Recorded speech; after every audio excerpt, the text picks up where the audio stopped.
Hello, আজকে হচ্ছে 29 জুলাই আর আজকে শ্রাবণ মাসের সেকেন্ড সোমবার। ঘুম থেকে উঠে শরীরটা একদমই ভালো লাগছিল না আর কিছু করতে মনও করছিল না, কিন্তু মনের মধ্যে একটাই মোটিভেশন ছিল যে আজকে যাই হয়ে যাক মহাদেবকে তো জল ঢালতেই হবে।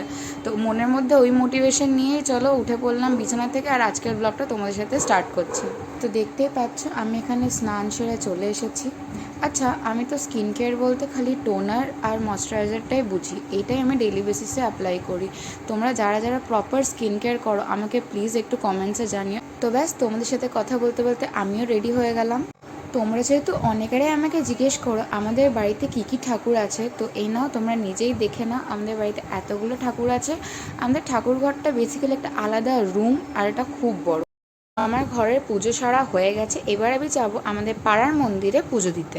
আমার ভিডিও তোমরা যতজন দেখছো তাদের মধ্যে কারা কারা এই জায়গাটাকে চেনো, যারা জানো তারা অবশ্যই কমেন্টসে জানিও। আর যারা জানো না তাদেরকে বলে দিই, এটা হচ্ছে আমাদের বুড়ো শিব মন্দির। আমি যতক্ষণ পুজো করছি ততক্ষণ তোমাদের সাথে একটা স্টোরি শেয়ার করি।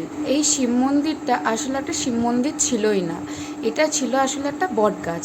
এবং একদিন এখানকার একজন দেখেন যে এই বট গাছের গুড়ি থেকে একটা শিবলিঙ্গ বেরিয়ে এসেছে। সেই কথা যখন আমাদের পাড়ার ক্লাব জানতে পারে, তো তারা ডিসাইড করে যে এই পাড়ার লোকেরা এবং আরা যারা ডোনেশন দিতে ইচ্ছুক তাদের কন্ট্রিবিউশনে এখানে একটা মন্দির স্থাপনা করা হবে।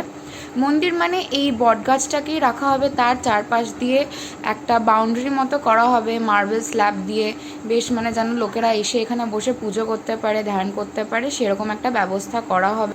এই মন্দিরটার সবথেকে ইউনিক ব্যাপার কি জানো? এই মন্দিরে আমি আজ অবধি কোনো পুরোহিত মশাইকে পুজো করতে দেখিনি।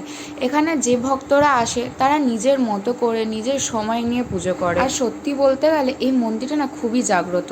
এখানে যে যে মনস্কামনা করে না সেটা কিন্তু ঠিক পুরোও হয়ে যায়। এই দেখো আমার পুজো কমপ্লিট আর আমি বাড়ি চলে এসেছি। আজকের ব্লগটা এটুকুই, তোমার সাথে দেখা হচ্ছে নেক্সট ব্লগে, বাই।